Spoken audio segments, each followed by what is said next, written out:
රොඩියා කියා නම් පටමැඳගත් හොර කපුවන්ට හොරකුරුන් වහන්සේලාට හසුවෙන්න එපා. පරම්පරා ගණනක සිට පැවත එන රොඩි කුලේ බල සම්පන්න යන්ටමන්ට ගුරුකම් අත්දුටුවයි සත්‍යයි ජයනියතයි ස්ත්‍රී පුරුෂ වශී ගුරුකම් අයුතු සම්බන්ධතා නැවැත්වීම හැරගිය අය ගෙන්වීම විනබන්ධන කැපීම ව්‍යාපාර දියුණුව ග්‍රහ අපල දුරු කිරීම සතුරන් මෙල්ල කිරීම පවුලේ සමගිය ඇති කිරීම දරුපල අහිමි අයට විශේෂයන්ට මුදල් අය කිරීමක් නොමැත සියලුම කටයුතු රහසිගතයි විදේශගත අයට ශ්‍රමික විසඳුම් ලබා දෙනු ඇත අමතන්න අති ප්‍රබල විද්‍යා ආචාර්ය රංගදේව ගුරුතුමා 07.167.84.5 අති උතුම් මහා කාලී අම්මාගේ බලගතු ඉතාමත් රහසිගත වශී මන්ත්‍රයක් තමයි මේ වීඩියෝ කොස්සේ අද අපි ඔබට ලබා දෙන්නේ. මහා කාලී මෑණියන්ගේ ඉතාමත්ම ප්‍රබල මන්ත්‍ර අතරින් ඉහලින්ම ඇති මේ මන්ත්‍රය ඔබගේ හිතේ ඉන්න ඕනෑම අයෙක් හා ඕනෑම කාරණාවක් ඒ ආකාරයටම ඉටුකරදීමට සමත්වන බලගත මන්ත්‍රයක්. ඒ වගේම හැරගිය ආදරය නැවත ඔබ වෙතට ලබා ගැනීමට මේ මහා බලගතු මන්ත්‍රය ප්‍රයෝජනවත් වෙනවා. ඕනෑම දුකකට කරදරයකට ඒ වගේම අසාධාරණයක් වුණොත් සාධාරණය ඉෂ්ට කරන්නට මහා කාලී අම්මා තම බැතිමතුන්ට පිහිට ආරක්ෂාව පැල්ම යොමනවා. එයතුම් මහා කාලී අම්මාගේ පිහිට ආරක්ෂාව බැල්ම ලැබ ඔබේ හිතේ තියෙන කාරණාව ඉටු කරගන්නට මේ මන්ත්‍රය දිනකට 108 වාරයකින් දින 21ක් ඔයා ශ්‍රවණය කරන්නට ඕනේ. දිනපතා වුණත් මෙම මන්ත්‍රය භාවිතා කරන්නට ඔබට පුළුවන්. දිනපතාම මේ ශ්‍රවණය කළ හැකි නම් කාලී මෑණියන්ගේ පිහිට ආරක්ෂාව බැල්ම ඔබට ලැබෙනවා. ඒ වගේම අනිවාර්යෙන්ම මම මේක කියන්න ඕනේ. ඔබට කිසිදාක අගහිඟකමක් නම් ඇති වෙන්නේ නැහැ. ඒ වගේම ඔබට එන සතුරු කරදර දුක්කම් කටුළු ඔබට ළඟා වෙන්නට පෙරම විනාශ වී යනවා. අනවින කොඩිවින හදිහෝනියම් ආදිය දූරින් භූත වෙලා යනවා. දිනයේ 108 වාරය ශ්‍රවණය කළ පසු කාලී අම්මා ඔබගේ ඉදිරියේ ඉන්නවා යයි සිතාගෙන ඔබගේ ඕනෑම දුකක් කරදරයක් ආදරය පිළිබඳ ගැටලුවක් ඇත්නම් කාලී මෑණියන්ට ඒ පිළිබඳව කියා සිටින්න. ඒ වගේම මේ මන්ත්‍රෙන් ඔයාට අනිවාර්ය ප්‍රතිඵල මේ මොහොතේම උනත් ලැබෙනවා. එය ඔබගේ විශ්වාසය සහ භක්තිය මත සිදුවන දෙයක්. එසේ ප්‍රතිඵල ලැබුණු වහාම ඔබ යම්කිසි පිනක් සිදු කර ඒ පින කාලී මෑණියන්ට අනුමෝදන් කර සිටින්න. ඔබට නිරන්තරයෙන්ම පිහිට වෙන්නට කාලී අම්මා ඔබ අසලින්ම සිටිනවා. මෙම අතිශය බලගතු වශී මන්ත්‍රය මගින් ඔබගේ හැරගිය පෙම්වතා හෝ පෙම්වතිය හැරගිය සැමියා පිරිඳ නැවත ඔබ ළඟටම ගෙන්වා ගැනීමට ඔබට හැකියාව තිබෙනවා.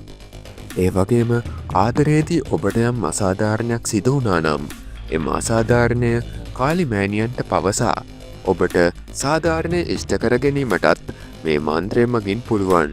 ඒ වගේම ඔබගේ විවාහය තවමත් ප්‍රමාද නම් එම විවාහය ප්‍රමාද නොවී ඉදිරියට කරගෙන යාමට ඉතාමත් ඉක්මනින් කරගෙන යාමට මේ මන්ත්‍රය භාවිතා කරන්නට පුළුවන්.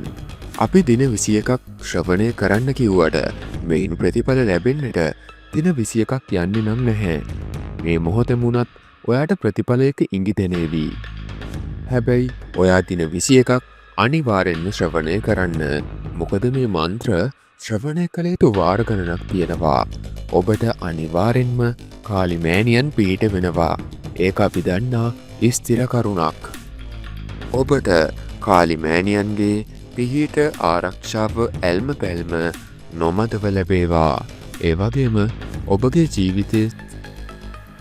වගේම ඔබගේ සියලුම දුක් කරදර දුරු වී ඔබගේ ජීවිතය සාර්ථකත්වයට පත්වී ඔබගේ ආදර ගැටලු විසඳී ඔබගේ ජීවිතය සතුටින් සෞභාග්‍යමත්ව ඉදිරියට යාමට හැකිවේවා කියලා ආශිර්වාද අපි හදවතින්ම ඔබ වෙනුවෙන් ප්‍රාර්ථනා කර සිටිනවා.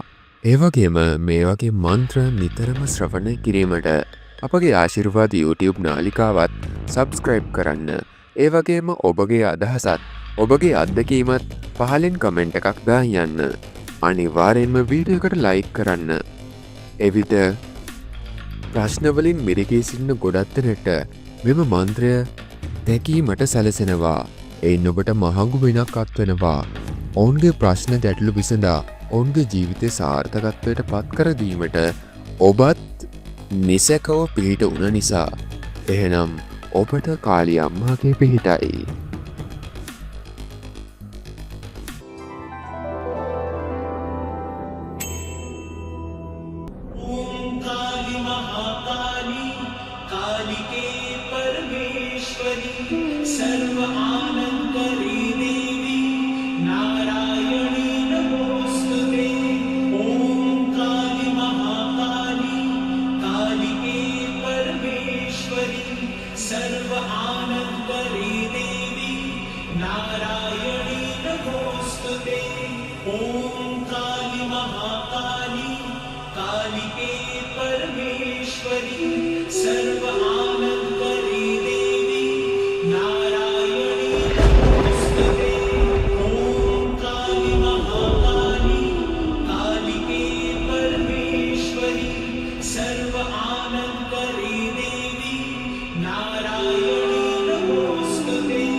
परमेश्वरी सर्व आनंदकरी देवी नारायणी नमोस्तुते। ओम काली महाकाली कालिके परमेश्वरी सर्व आनंदकरी देवी नारायणी नमोस्तुते।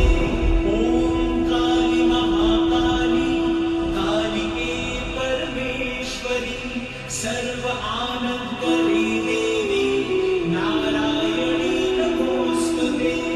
ओम काली महाकाली कालिके परमेश्वरी सर्व आनंदकरी देवी नारायणी नमोस्तुते।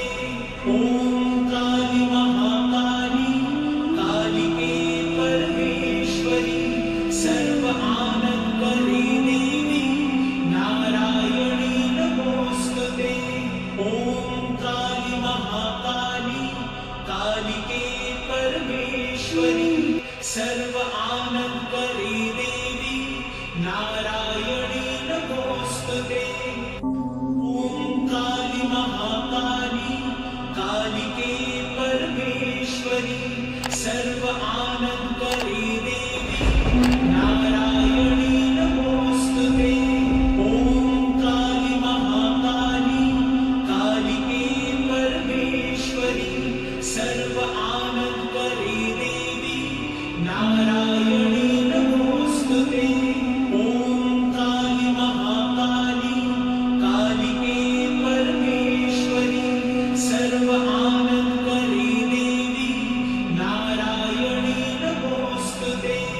ओम काली महाकाली कालिके परमेश्वरी सर्व आनंदकरी देवी नारायणी नमोस्तुते।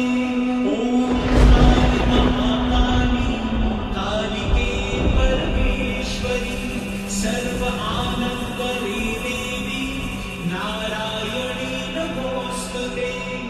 ओम काली महाकाली कालिके परमेश्वरी सर्व आनंदकरी देवी नारायणी नमोस्तुते। ओम काली महाकाली कालिके परमेश्वरी सर्व आनंदकरी देवी नारायणी नमोस्तुते। ओम काली महाकाली कालिके परमेश्वरी सर्व आनंदकरी देवी नारायणी नमोस्तुते। ओम काली महाकाली कालिके परमेश्वरी सर्व आनंदकरी देवी नारायणी नमोस्तुते। ओम काली महाकाली कालिके परमेश्वरी सर्व आनंदकरी देवी। ओम काली महाकाली कालिके परमेश्वरी सर्व आनंदकरी देवी नारायणी नमोस्तुते। ओम काली महाकाली कालिके परमेश्वरी सर्व आनंदकरी देवी नारायणी नमोस्तुते। ओम काली महाकाली कालिके परमेश्वरी सर्व आनंदकरी देवी नारायणी नमोस्तुते। ओम काली महाकाली कालिके परमेश्वरी सर्व आनंदकरी देवी नारायणी नमोस्तुते। ओम काली महाकाली कालिके परमेश्वरी सर्व आनंदकरी देवी नारायणी नमोस्तुते। ओम काली महाकाली कालिके परमेश्वरी सर्व आनंदकरी देवी नारायणी नमोस्तुते। ओम काली महाकाली कालिके परमेश्वरी सर्व आनंदकरी देवी नारायणी नमोस्तुते।